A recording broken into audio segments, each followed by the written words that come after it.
Pessoal, hoje nós vamos dar sequência no estudo do livro Plenitude e vamos iniciar o capítulo 1, fazendo uma análise do que a Joana vai nos trazer nesse capítulo que ela intitula O Sofrimento. Então ela vai trazer que afanosamente o homem se empenha para vencer o sofrimento que se lhe apresenta como adversário soez. Em toda época, ele vem travando uma batalha violenta para eximir-se a dor em tentativa contínua infrutífera, na qual tem a sua força exaurida, ânimo e equilíbrio, e depois tomba em mais grave aflição. Todos perseguem a grande meta de passar incólume ao sofrimento, pelo menos diminuir-lhe a intensidade, acalmá-lo, de modo a poder fruir o prazer da existência em variação incessante. Nesse sentido que o interessar-se apenas pelo hoje é um imediatismo sem a visão do porvir. O sofrimento ele tem sido considerado castigo divino ou vingança, credor de execração, ódio. Daí ela vai trazer um pouco referente a variadas mitologias, onde figuras de deuses despeitados quão invejosos, infligindo punições às criaturas e comprazendo-se ante a dor que presencia, são a resposta ancestral para o sofrimento terráqueo. Então a gente tem aí diversas escolas filosóficas e doutrinas religiosas que, de alguma forma concordes com essas conceituações absurdas, estabelecem métodos depuradores para libertar do sofrimento, que vai desde a mais bárbara flagelação, como holocausto, cilício, promessa, oferenda, ao ascetismo mais exacerbado, procurando negar o mundo, odiá-lo, a fim de, com essas atitudes, acalmar, agradar os deuses ou a Deus. Inclusive, a gente tem ainda, na atualidade, resquícios dessas práticas em que um indivíduo ele caminha sobre brasa, faz algum tipo de autoflagelação, autoferimento, numa tentativa de fazer uma conexão com o divino, como se machucar o próprio organismo fosse chegar agradável para Deus. Porque a origem da nossa sombra está no espírito, que é o autor dos nossos erros, mas também de acertos. E que, considerando a necessidade de modificarmos nossa conduta, nosso pensamento, precisa acontecer de dentro para fora. Como Jesus nos explicou que o que nos mancha é de dentro e vai ser exteriorizado porque antes estava habitando o nosso coração, a nossa mente. Em sendo assim, aquilo que está fora não pode me manchar, caso não haja em mim uma sombra, e é isso que faz eu ter mancha consciencial. Uma situação que seja tentadora para mim vai fazer essa atuação sobre a minha fraqueza. Existe um substrato em mim que me torna vulnerável a uma situação externa. nesse sentido que se alguém deseja se melhorar, ele precisa trabalhar espiritualmente, usando o seu organismo para vitórias morais e não se machucando. Porque do momento que eu me firo, o que vai sobrar é um pé sangrando para tratar, é uma bochecha ferida para poder fazer uma sepsia, é uma coluna deslocada, precisando de uma fisioterapia. Em sendo assim, o espírito, para fazer as tarefas que ele se comprometeu na Terra, precisa do corpo. E é nesse sentido que, quando a gente cuida do organismo, nós temos melhores condições para realizarmos a nossa tarefa. Esse organismo físico que nós temos, ele foi plasmado por muito tempo e existe relato de em torno de 100 anos que pode abarcar, elaborar um organismo para um espírito que vai encarnar, enquanto um mapa que é feito no astral, fazendo o prélio da romagem que aquele espírito vai ter, e é acordado aspectos relevantes daquele organismo para atender as necessidades do reencarnante, com a sua participação ou não. E quando isso é acordado, a priorização são os aspectos morais. E, concomitantemente, do labor que vai ser encetado por esse espírito na Terra.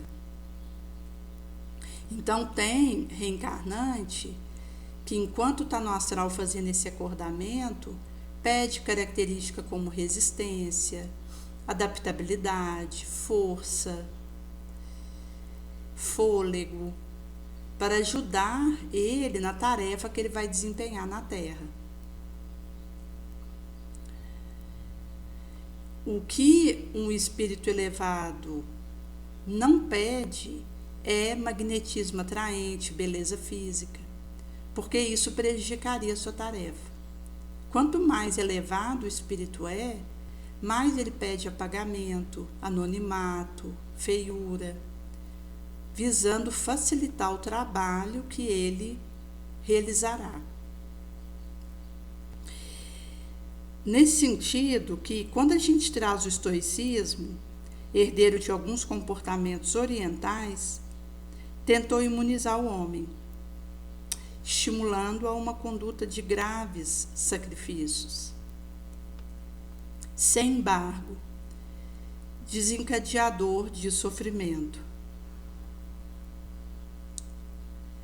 Para liberar-se desse adversário, a criatura impõe soltas formas de dor, que racionalmente aceita, por opção livre, não se dando conta do equívoco em que labora.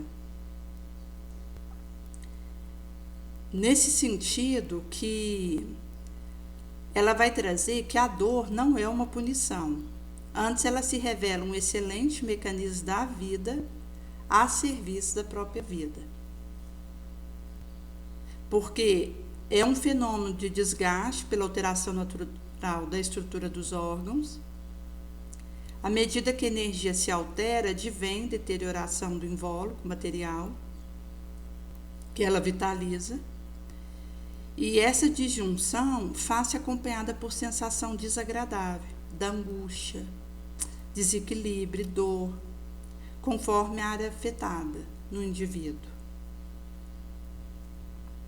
Assim, a ocorrência do sofrimento terrícola é inevitável, e nas áreas vibratórias que circundam o orbe, nas quais se movimentam seus habitantes. Ele faz parte da etapa evolutiva nosso e de todos quantos aqui estagiam, rumando para planos mais elevados. Quando a gente considera a variada gênese do sofrimento, todo esforço para mitigá-lo sem remover a causa não logra, senão paliativo adiamento. Então, ela vai trazer aqui a importância de irmos para a gênese daquele sofrimento, a causa profunda. Mesmo quando alguma injunção premia o enfermo com uma súbita liberação, se a terapia não alcança a razão que o desencadeia, ele transitará de outra para uma problemática sem conseguir a saúde real. Então, não adianta ter um alívio do sintoma. É necessário que a terapia alcance as razões que estão levando aquele desemboque sofrido. Porque em todo processo degenerativo de aflição, o espírito em si mesmo é sempre o responsável, não consciente ou sim. Só quando ele se resolve pela harmonia interior, opera-se-lhe a conquista da paz. Então, é uma decisão que eu preciso tomar, pelo meu equilíbrio. Porque acaba que, à medida que eu vou tendo esse despertamento, eu vou precisar lidar com os meus erros, perpetrados até aqui, conscientes ou não. Então, o esforço na ação reta vai me acompanhar. E isso, per si, já é um esforço importante que eu vou despender. Uma energia para me manter sóbria, para conseguir ficar de pé moralmente, para ter condição de equilibrar meus implementos. Caso contrário, eu só sobro na primeira tentação, na provocação que chega até mim e perpetro um novo erro. Por isso que precisa ter a participação do interessado, que funciona pela sua disciplina com fatores decisivos. Enquanto aí uma vontade que alavanca essa proposta, e que Jesus, ao trazer que aquele que tivesse fé poderia falar para uma montanha se transportar, isso aconteceria, mesmo que essa fé fosse do tamanho de um grão de mostarda, metafora o poder da nossa vontade. Quando a pessoa realmente quer o que ela é capaz de realizar, porque vai significar uma trajetória dali para frente, a partir da tomada de atitude, em que o indivíduo ele se compromete com o avanço, o acerto. Em tal situação, mesmo ocorrendo o processo de transformação da ação biológica, o sofrimento que disso decorre não afeta a emoção, nem se transforma em causa de danos. Acima de outros automatismos fisiológicos, a consciência não registra a manifestação. Portanto, o sofrimento pode e deve ser considerado uma doença da alma, que ainda se atém à sensação e opta pela direção, ação que produz desequilíbrio. Então, quando a gente considera a consciência, uma falha que eu realize, ela registra e vai me cobrar a solução daquilo, até ter extirpado a causa daquele meu erro. Mas uma modificação biológica, mesmo que seja dolorosa, não vai afetar o meu emotivo e nem se transformar em causas danosas, porque a consciência não vai registrar isso. Nesse sentido que os interesses imediatos, todo um emaranhado de paixão primitiva, propele o ser na direção do gozo, sem a ética necessária, sentimento de superior eleição, o atirando no cipó do conflito que gera desarmonia das defesas orgânicas, os quais cedem à invasão de vírus, micróbios que lhe destroem a imunidade, instalando-se devoradores insaciáveis. Por isso que ela vai trazer que existe uma fragilidade nos nossos implementos, porque se eu me atenho à sensação e opto por ação e direção que produza desarmonia, eu vou colher essa repercussão. Do momento que o indivíduo ele se desvia da ética e de um móvel nobre por trás daquilo que ele pensa, fala, faz, ele acaba se emaranhando nesse cipoal primevo, e isso significará um desatrelo da sua imunidade, que vai ceder à invasão de micro-organismos. Inclusive porque existe uma ligação próxima entre a circuitaria nervosa, endócrina e imunológica. Nesse sentido que uma disruptura numa área reverberará no pacote.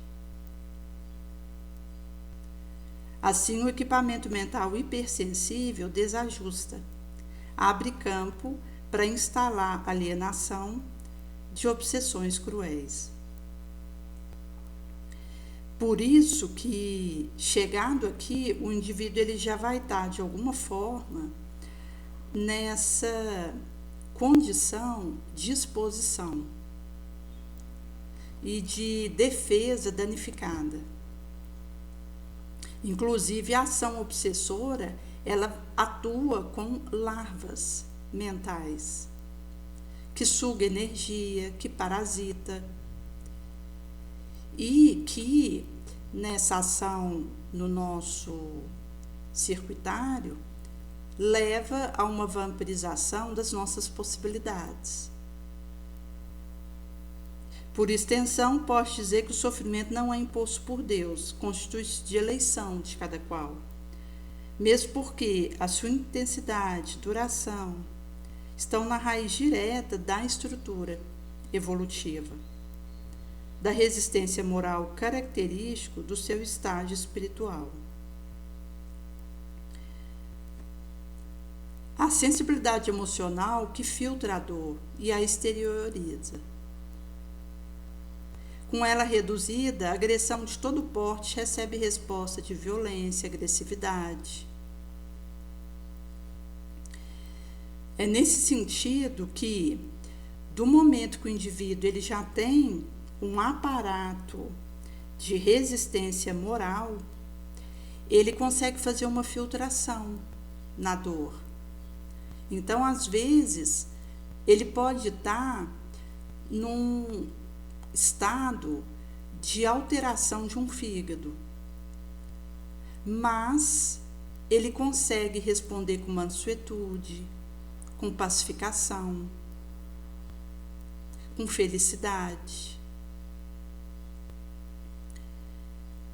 Porque mesmo que haja agressão de todo porte, ele responde mansueto. Por outro lado, aquele que ainda está engatinhando no processo de elaboração de resistência moral, de despertamento espiritual, ele, ao receber aquelas situações que lhe geram dor, ele responde agressivo, violento, revoltado. Ela vai trazer que na faixa mais primitiva da evolução, o fenômeno desgaste, dor, morte e envelhecimento, porque quase destituídos seres de emotividade, raciocínio, que ainda se lhes encontra em germe, seguirão uma linha direcional automatista, nas quais as exceções atestam o trânsito da essência psíquica para estágios mais elevados, Decorre disso o sofrimento ser maior nas áreas moral, emocional, que somente se encontra no portador de mais alto grau evolutivo, de sensibilidade, amor, que, capaz de ultrapassar tais condições, sobrepõe-se-lhes, via controles que se fazem possuidores, diluindo na esperança, na ternura e na certeza da vitória as aflitivas injunções. Por isso que ela vai trazer que escamotear, fugir, anestesiar o sofrimento é um método ineficaz. Mecanismo de alienação que posterga a realidade, vai somar-se com a sobrecarga da complicação decorrente do tempo perdido. Pelo contrário, uma atitude intrépida de examiná-lo e enfrentá-lo representa recurso valioso de lucidez, com um efeito terapêutico propiciador da paz, da leveza. Por esse motivo que examinar o nosso sofrimento precisa de coragem. Porque aí eu posso olhar para aquilo que eu vivo e essa presença ela já é poderosa. Ela já vai me divisar perspectivas diante disso. Se o indivíduo ele pode ter a consciência do que acontece, enxergar isso e permanecer em paz, ele consegue se sentir em condição de abordar o que ocorre. Porque, inclusive, essa experiência da presença, que é trabalhado em algumas linhas de meditação, em que é feito um fomento para o nosso espírito poder receber qualquer visita. E a nossa capacidade de acolher isso e de sermos soberanos. Visto que a visita entra, a visita sai, mas eu consigo lidar com isso em harmonia, com lucidez, sem que isso me esmague, me adoeça. Então, é uma técnica de autofortalecimento, de autoempoderamento, enquanto uma proposta de me manter no domínio de mim mesma. Por isso que a Jona vai trazer que as reações de violência, rebeldia, ira ao sofrimento, mais o amplia, pelo desencadear de nova desarmonia em áreas antes não afetadas. Porque do momento que eu posso olhar e ter essa tranquilidade, isso me empodera, isso me pacifica. Então eu me sinto em condições e com segurança suficiente para poder encontrar saídas para aquilo que está acontecendo. Mas se eu chuto balde e violencio, iro, rebeliono, eu acabo que vou piorar a situação. O que já estava difícil vai ficar mais complicado, porque áreas que não estavam afetadas vão entrar no lamaçal do desencadeamento desarmônico. E se antes eu tinha 3 copos quebrados para resolver, agora eu tenho 10. Por esse motivo que ela vai trazer o termo a resignação dinâmica, que é aceitar o problema com uma atitude corajosa, de o enfrentar, remover-lhe a causa. Representa passo avançado para solucionar. Então, não é aquela aceitação inerte, mas uma resignação movimentante, dinâmica, que aceita o problema com uma atitude corajosa, de olhar, de fazer o confronto com aquilo, o enfrentamento, para remover a causa, de maneira pacífica e pacificadora, e que é um passo avançado para solucionar o que acontece. Por isso que o diálogo interno, externo, a mansidão, a brandura, realizam muito por nós. Quando Jesus diz que os brandos e os pacíficos, eles herdariam a terra, Jesus ele vai trazer essa passagem para nós do poder da brandura, da paciência, da cordialidade,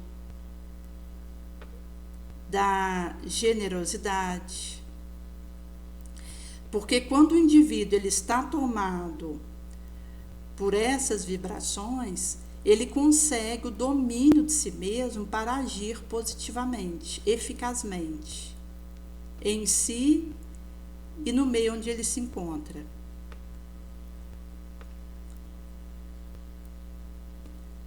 Nesse sentido que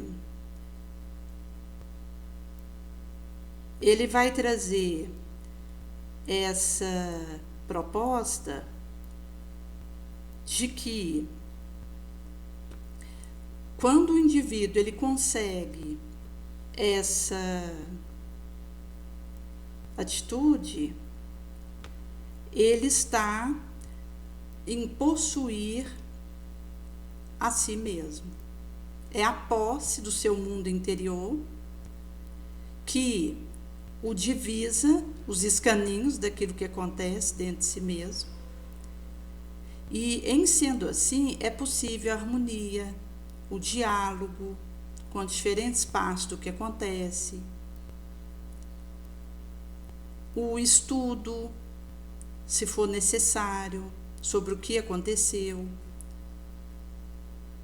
sem a intenção de achar culpado, mas na tentativa de solucionar. Porque aquele que tem essa iniciativa de auxiliar, ele não está preocupado em achar culpados. Ele está focado em trazer soluções. Até porque quando acontece alguma situação, não se procura culpado.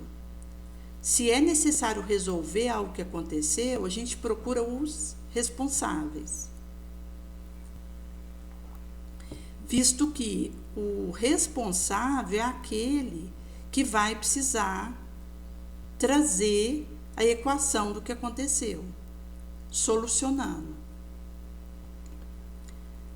Em sendo assim, alguém que deseje cooperar, ele está no intuito de auxiliar nas saídas para que seja resolvido um impasse.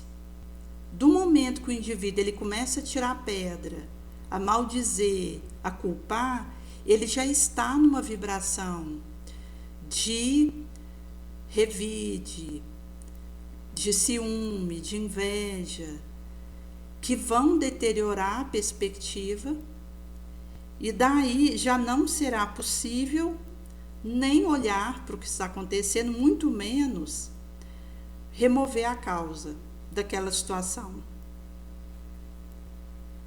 É por esse motivo que, quando a gente se percebe envolvido numa situação difícil, o fato da gente ter silêncio interior e poder olhar para aquilo com tranquilidade não significa impassividade, inércia, porque nós estamos tão acostumados com o barulho, com a confusão, com a briga, que às vezes a gente pode pensar que o fato da gente silenciar é porque nós não estamos trazendo saídas eficazes para o que está acontecendo.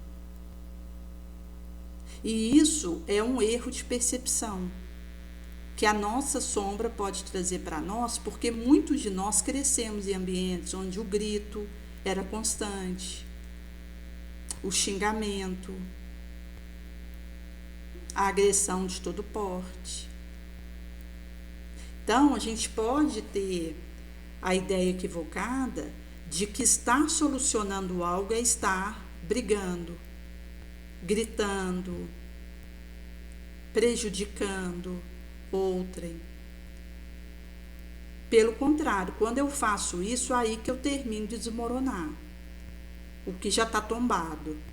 A solução fica mais distante e a gente vai ter mais trabalho para fazer a decodificação do enigma ora instalado.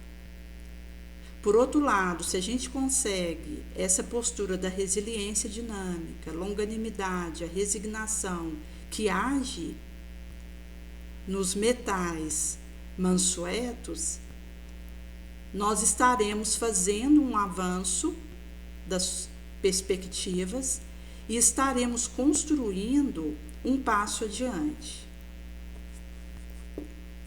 Por isso que ela vai trazer que é de insuspeitável significação positiva o equilíbrio moral e mental perante o sofrimento. E nós conseguimos isso via treinamento, por meditação, oração, que deflui do conhecimento, que ilumina nossa consciência e nos orienta corretamente. Então ela vai fazer esse relevo da significação positiva quando o indivíduo está harmonizado, moralmente e mentalmente, perante a dor. Porque eu estar equilibrada quando as coisas estão acontecendo do jeito que eu quero, é fácil. Quando a circunstância externa está tendendo aquilo que eu desejo, é tranquilo eu ficar alegre.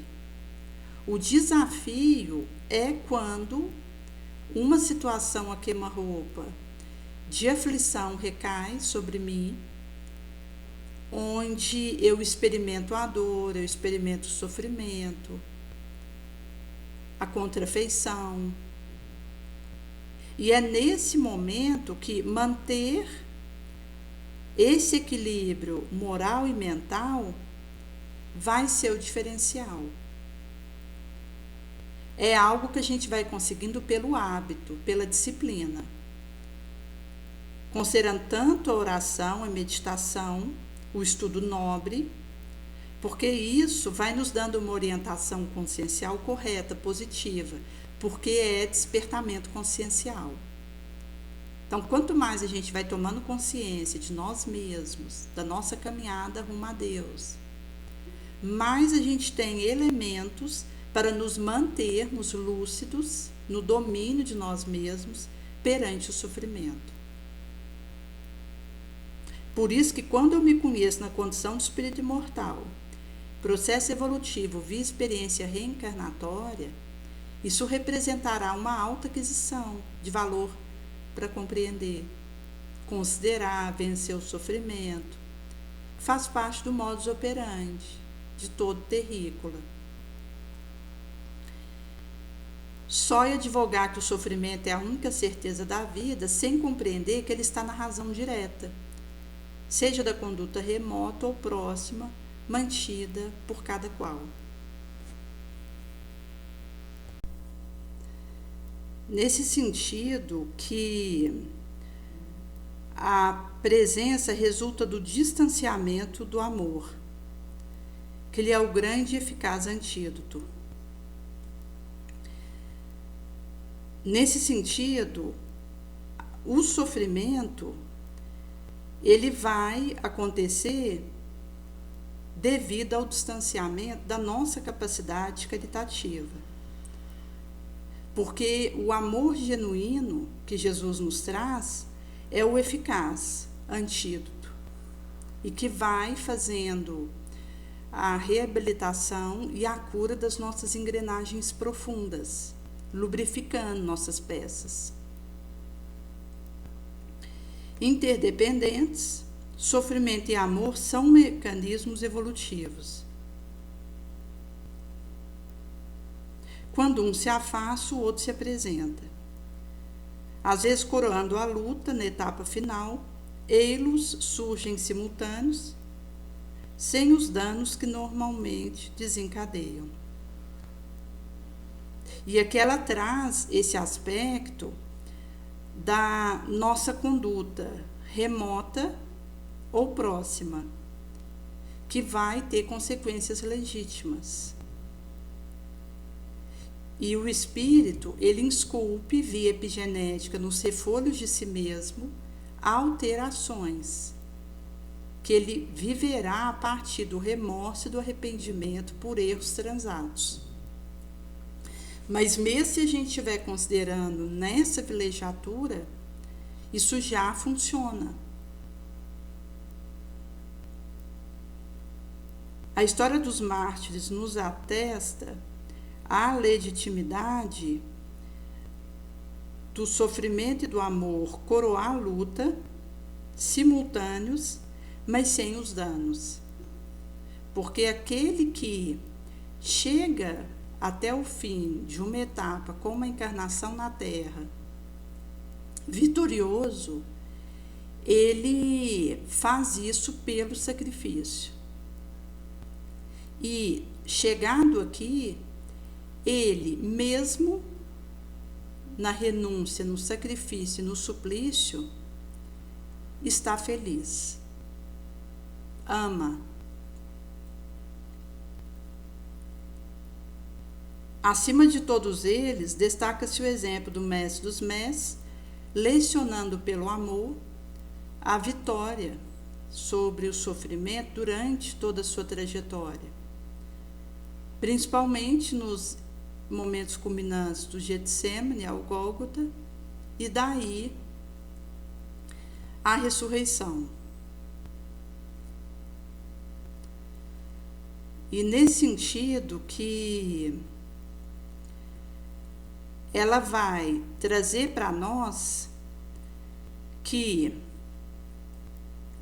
os fenômenos da vida podem ser comparados a um sonho, a um fantasma, a uma bolha, a uma sombra, a uma cintilante orvalhada ou a um raio luminoso, e deveriam ser contemplados como tal. É uma frase de Buda, o Sutra Imutável, que vai dizer sobre, seja essa bolha, esse fantasma, sombra, sonho, raio luminoso, orvalhada cintilante, devem ser, como tal, vistos, contemplados. Quando a gente analisa o testemunho de Jesus, ele, pela capacidade de amar, venceu o sofrimento. É por isso que o amor, ele é a virtude por excelência. Dele promana todos os outros dons, talentos, virtudes, porque é o amor que vai permitindo essa engrenagem dentro de nós, em que áreas que desconhecíamos vão sendo curadas, e nós vamos tendo condição de nos conhecermos melhor. Pela genuinidade dessa expressão promanante do Mestre, que nolo testemunhou com a sua vida. E essa questão do testemunho de Jesus é curioso, porque a maneira como ele usou para nos trazer para o seu regaço foi o testemunho amoroso. Para aqueles outros que já tinham conhecimento de instruções espirituais que houveram sido dadas antes da encarnação de Jesus, já teriam um suporte, um arcabouço de conhecimentos para fazerem modificações morais. Mas, para aqueles que não tinham contato com o conhecimento espiritual que tinha sido trago até aquele momento, mas também para aqueles que tinham tido esse contato, Jesus ele quis uma interação conosco que nos marcasse, para se tornar um indelével na nossa trajetória, de tantos quantos tivéssemos contato com ele, fisicamente ou não. Porque quando Jesus esteve encarnado entre nós, mesmo que alguém não tenha encontrado com ele fisicamente, pode ter tido um encontro com ele espiritual, por ele ser o governador do planeta e não se limitar a tempo e espaço. Conhecia e conhece cada um dos terrícolas, porque ele plasmou esse orbe há mais de 4,5 bilhões de anos atrás para no CCB. Então, tanto quando a gente fala de desencarnado quanto de encarnado, terrícola, que vai aí numa cifra em torno de 30 bilhões, algo aproximado entre encarnado e desencarnado, mas que faz parte da Terra, estão sob a tutela morável de Jesus. E ele diz que conhece cada uma das suas ovelhas, que nenhuma delas se perderia. Mas Jesus ele não diz quanto tempo gastaria. Isso significa que eu posso paralisar meu processo, posso ser degradada, precisar ir para um orbe primitivo para, auxiliando com os conhecimentos que eu tenho, com a inteligência que eu tenho, ir fazendo a reparação dos meus erros para ter condição de retornar para um orbe de prova e de expiação, que então provavelmente não seria a Terra, porque quando eu fizesse esse retorno, a Terra já não seria mais um orbe de prova e expiação, até porque existem espíritos no segundo degredo, no terceiro degredo, mostrando que a situação pode piorar. E é nesse sentido que Jesus, ele, antes de encarnar no nosso meio, ele já estava conosco energeticamente. Enviou alguns prepostos para trazer revelações ao longo da nossa trajetória, considerando aí pelo menos 7.000 anos. E ele vai, quando encarna, estar usando o método de, pelo amor, deixar marcado em nós essa luz. Depois que ele vem a desencarnar, ele continuaria conosco energeticamente. Por esse motivo que a maneira como alguém testemunha a lealdade a Jesus é pela caridade. Então a gente tem ali, na primeira hora cristã, Pedro, Tiago e João iniciaram a Casa do Caminho com correligionários que militavam pela causa do Mestre para acolher necessidade de todo porte.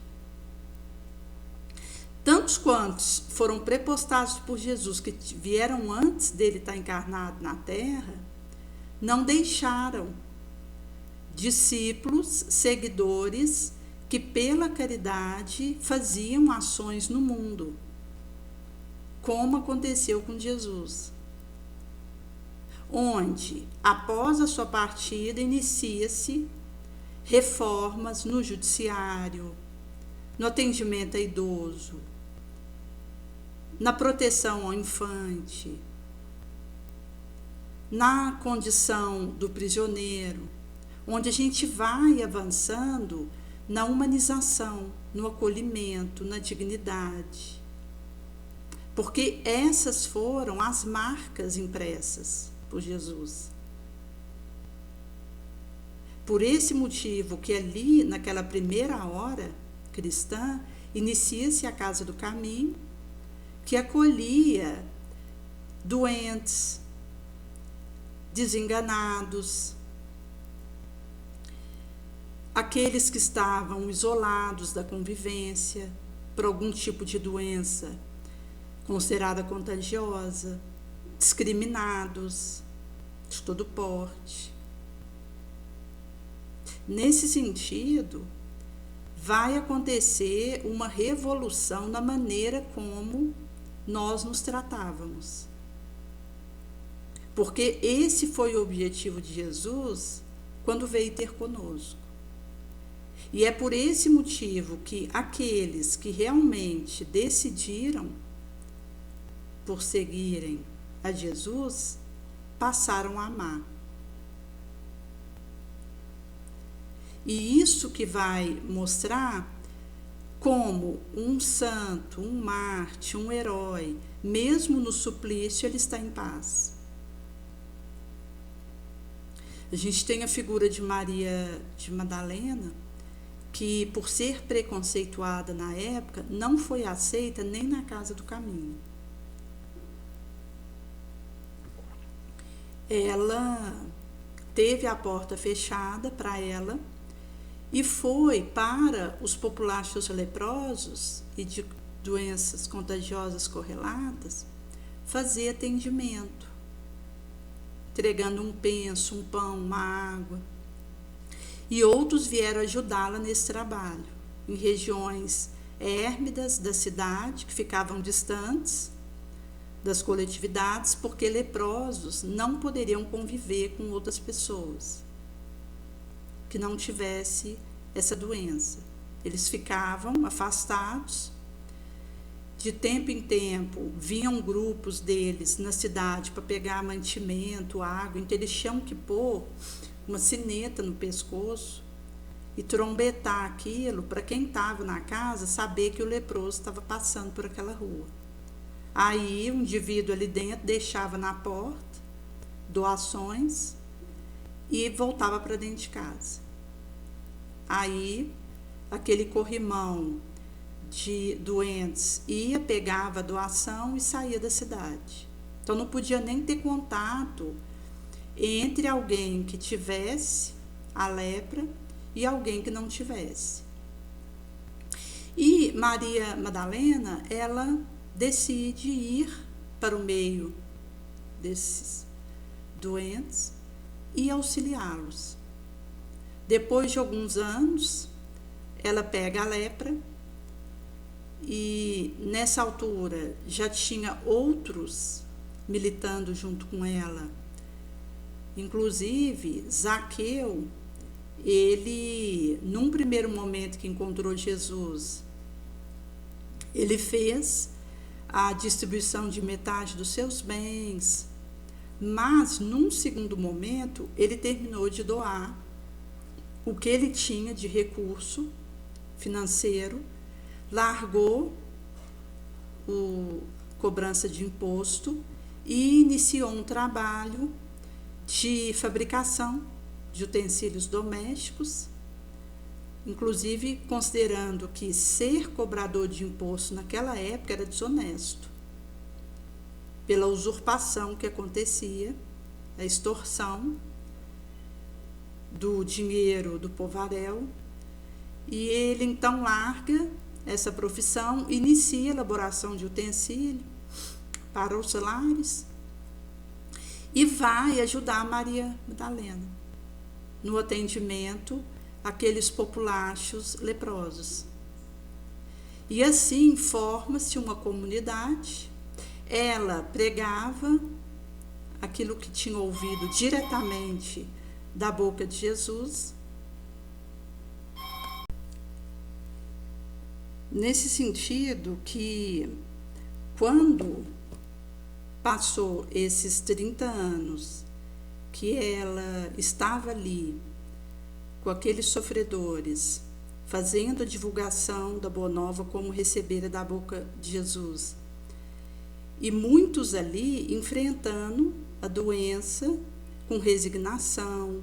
Então acaba que o fato de você estar com essa alteração orgânica não era um veredito de sofrimento. A dor acontecia a nível de um dedo que caía, de um pé que caía, mas o espírito se fortalecia.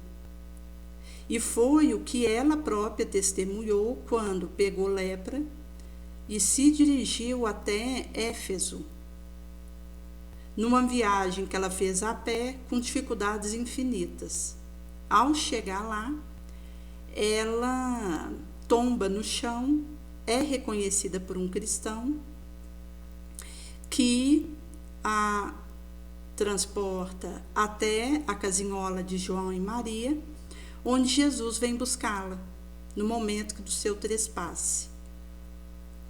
Nesse sentido que, mesmo ela tendo tido uma alteração orgânica severa como a lepra, que vai tendo uma decomposição em vida dos órgãos que vão caindo do corpo, a sua alma estava feliz, em paz.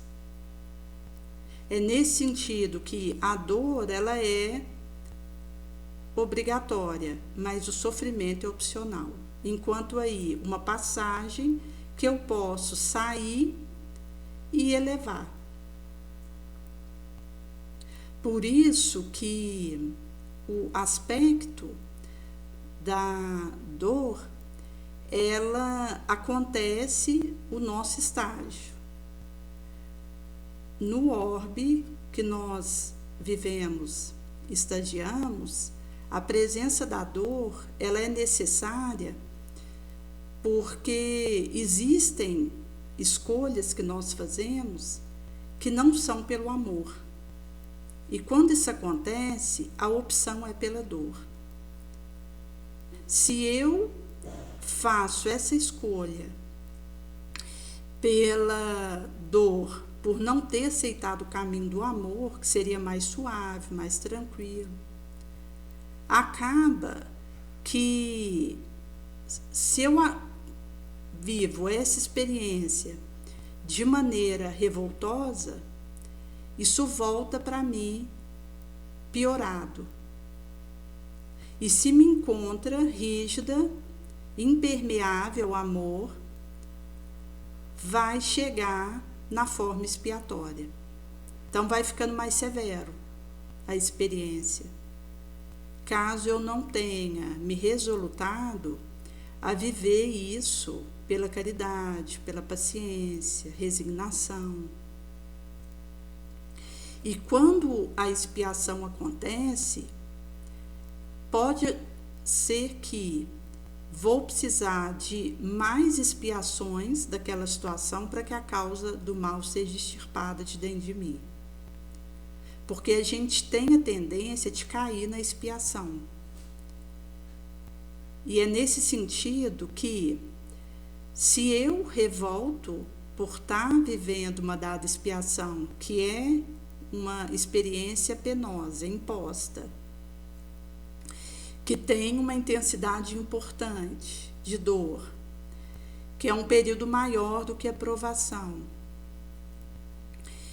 vai acontecer que, se não tiver aceitação da minha parte para viver de boa mente aquela situação e assim construir a reparação, passando pela fase do arrependimento, da resgate, da cura, vou fatalmente encontrar aquela expiação novamente. E assim a gente vai fazendo a recapitulação de uma mesma expiação até que a gente consiga acertar. E é aí que extirpa a causa pela raiz daquele erro que gerou aquela expiação e a gente fica livre daquela experiência para prosseguir. Por isso que, do momento que a pessoa ela percebe a sua falha, nós precisamos corrigir na mesma hora, para facilitar a nossa engrenagem. Porque se a gente considerar uma determinada falha, isso pode levar séculos para o indivíduo encontrar a expiação do que ele fez, para liberar daquilo. A gente tem relato na Revista Espírita, de 1858, em que Kardec traz um assassino que estava no astral, ansioso, desejoso de expiar os crimes que ele tinha cometido. Mas ele não sabia quando que ele ia viver isso.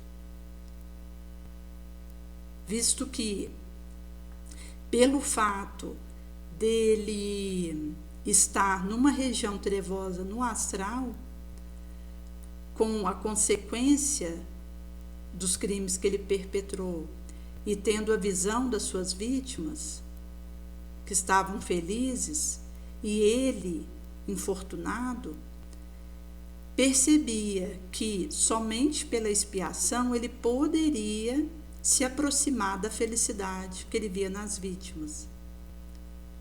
Mas não tinha como ele fazer a experiência expiatória acontecer de um instante para o outro, ele tinha que esperar. Ele não sabia quanto tempo que ia gastar para ele encarnar e encontrar a expiação do erro que ele cometeu, dos crimes que ele tinha realizado.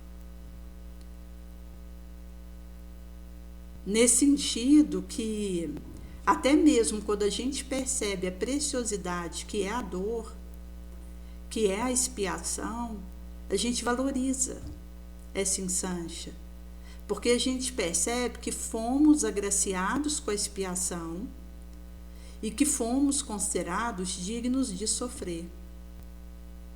Enquanto aí a experiência da dor, porque fomos vistos como alguém capaz de transformar uma experiência dolorosa num aprendizado, num avanço moral. Ao invés de eu me enxafurdar no sofrimento, eu transubstancio a dolorosidade em avanço espiritual. Por esse motivo que os metais da bondade, da aceitação, da renúncia vão nos ajudar. Porque seja numa experiência expiacional, seja na provacional, o indivíduo imbuído dessa boa vontade, ele tem uma grande chance de dar conta. E é nesse sentido que a Joana vai trazer aqui, que a violência, o xingamento, a rebelião complica, porque vai afetar outros aspectos da nossa circuitaria que estavam sãos e que acaba recebendo lama. Então, ao invés da gente fazer a solucionação da situação, a gente cria novos problemas. Por isso que, seja na experiência de provação ou expiação, a dor que você esteja vivendo, agradeça por ela, procure vivê-la bem, porque ela tem um aprendizado e é através dessa experiência vivida positivamente que você vai avançar no seu processo evolutivo. E nós não sabemos quanto tempo a gente esperou para encontrar essa dor. Por isso que a gente precisa valorizar a dificuldade, o suplício, o obstáculo, o problema, porque é um avanço que sinaliza para nós se soubermos viver bem. Porque como esse caso que Kardec traz, tem espírito que fica 100 anos no astral para encontrar expiação. Há relatos, inclusive, na coleção A Vida no Mundo Espiritual, de espíritos que estão no endurecimento moral por centenas de anos. E aí cansa daquela situação, entedia, pela intercessão de um benfeitor é recambiado para a encarnação para que possa vir encontrar a expiação dos erros cometidos. Inclusive considerando que expiar significa que eu preciso ter alguma condição. Porque Deus, ele não vai permitir uma dor na minha vida maior do que eu consiga viver. É nesse sentido que, se a dor te visita, é porque você foi considerado capaz de passar por isso e sair melhor. Se nós considerarmos hoje na Terra alguém que passa aqui com sombra e água fresca, só usufruindo dos prazeres materiais, ele está dormindo, está numa consciência de sono, perdendo tempo. Por outro lado, alguém que está numa experiência que encontra dor, que encontra desafio, que encontra dificuldade, ele, se souber aproveitar isso, ele está avançando o seu espírito. Que é quando vai desencarnar, olhar para trás e perceber que aproveitou bem o tempo, que saiu da Terra melhor do que entrou. Por esse motivo que muda a nossa ótica, a nossa percepção das situações difíceis que nós enfrentamos. A gente se torna grato por viver os problemas. A gente vai desejar sair bem nessas situações, trazer soluções, contribuir, auxiliar, consolar. Porque a gente vai querer ser pivô, instrumento de questões que vão ser tragas por Jesus para o nosso avanço e não mais um problema. Porque se eu revolto, eu me torno um problema para mim e para os outros. Do momento que eu acolho, valorizando a experiência que eu estou vivendo e tento dar o meu contributo, eu vou trazer saídas, perspectivas, esperança, fé, caridade. Por isso que é uma experiência fortalecedora, que nos nutre, que nos anima para abraçarmos as nossas lutas e conseguirmos avançar em meio a elas. Que elas vão deixar o aprendizado, a experiência, a sabedoria, a intuição, que vai fermentando nesse fomento bendito. Por esse motivo que é uma proposta de aprendizado, e isso disserra para nós acerca da perspectiva de mudar o nosso comportamento. Porque a gente vai transformando emissão de descarga provocada por sentimento deletério, que produz toxina de alto teor hormonal, que altera código de DNA, pelo amor, porque é a caridade genuína que cobra a multidão dos nossos pecados, como é trago por Pedro 4,8. Essa energia, impulsionada pela ação da vontade, via epigenética, porque provém do meio externo, da transformação estrutural do pensamento do espírito, se encarrega de construir novo alicerce sutil, efetuando a futura consolidação de código de DNA, e assim pode restabelecer a consciência individual da célula, unificando a consciência do ser no conjunto harmônico da consciência cósmica. E isso significará que a célula é em si mesma a materialização do molde energético, elaborado pelo modelo organizador biológico.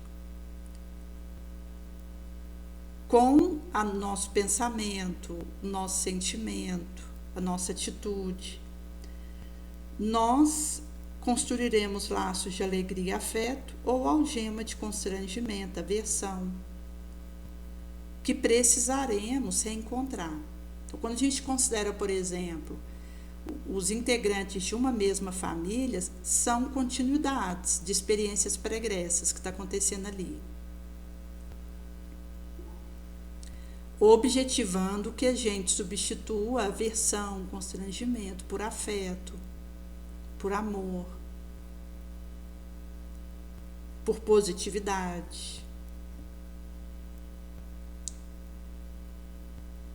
Isso significa que quando a gente mantém o pensamento colocado no êxito e não apenas no caminho que devemos percorrer, alcançaremos patamares rosas do sentido existencial da vida plena, sem nenhum ressentimento, porque perceberemos que a alegria sempre estará presente durante todo o período áspero de sacrifício, de esforço.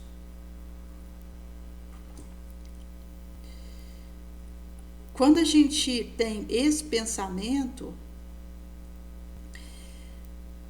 traremos que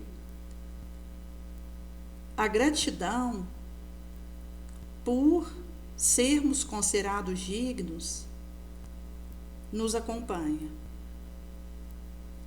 É também uma capacitação que acontece na nossa direção. Podemos acionar o trancafiar força pulsante que nos surge do ímã. Acionemos mecanismos invisíveis aos olhos da carne, mas que provêm do inconsciente, por ser este sublime depósito de força inaudita, que gradualmente vai nos impulsionando para realizar o self, nosso espírito como um todo.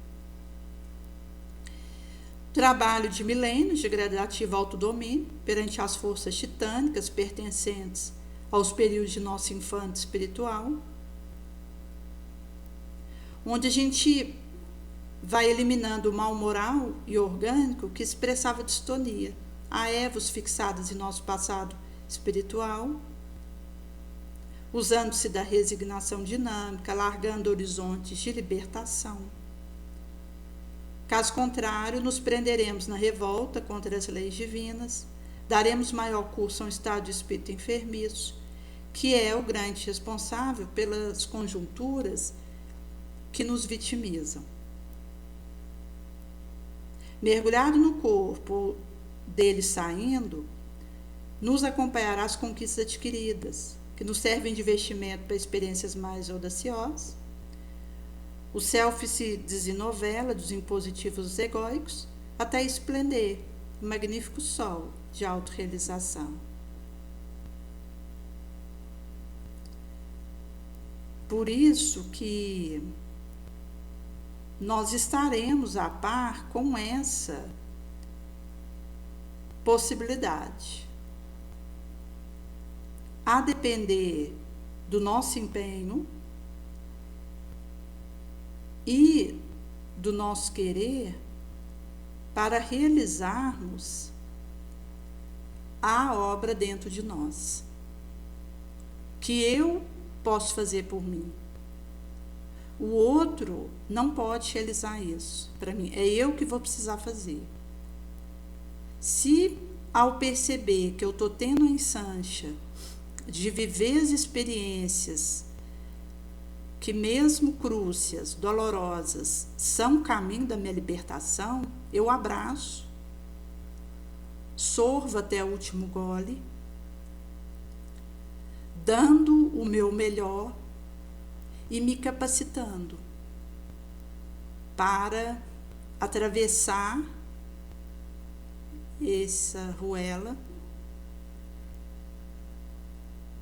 E isso vai nos trazer que a lucidez não cria embaraço, nem teme injunção negativa. Alcançada a liberdade interior, o de fora não me alcança, exceto a sabedoria da lei natural incerta na minha consciência.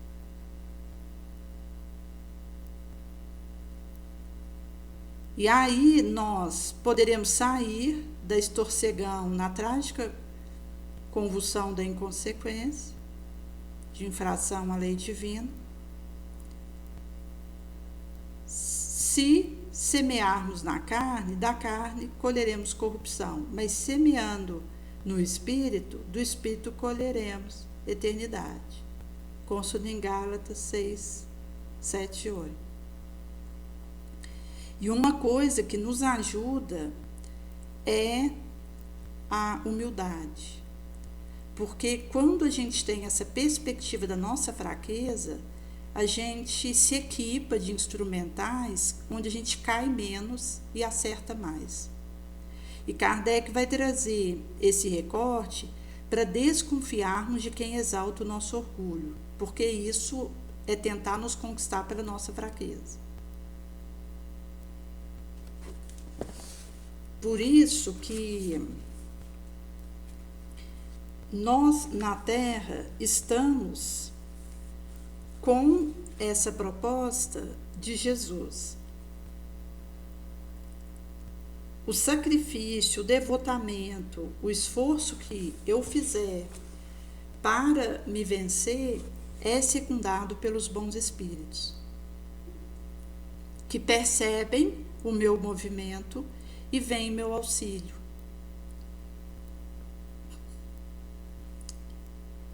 E Jesus ele vai dizer, como na vocação de Levi, que ao ver sentado na alfândega um publicano por nome Levi, disse: segue-me. Ele deixa tudo, levanta e o segue. Façamos o mesmo. Diante do nosso desafio, naquilo que nos encontra na nossa romagem terráquea, nós somos agraciados por estarmos aqui. Jesus confiou em nós, nos convidou para vir para a Terra, nos deu trabalho nobre aqui e espera a nossa lealdade. Por isso que, sem colocarmos condição, deixemos tudo, nos levantemos e o sigamos, como Levi fez. Porque essa disposição para olharmos para frente e talharmos nossas engrenagens e irmos nos lapidando, tirando o nosso melhor, vai nos dar condições de, mesmo em meia dor, usar isso como trampolim para a nossa reforma moral.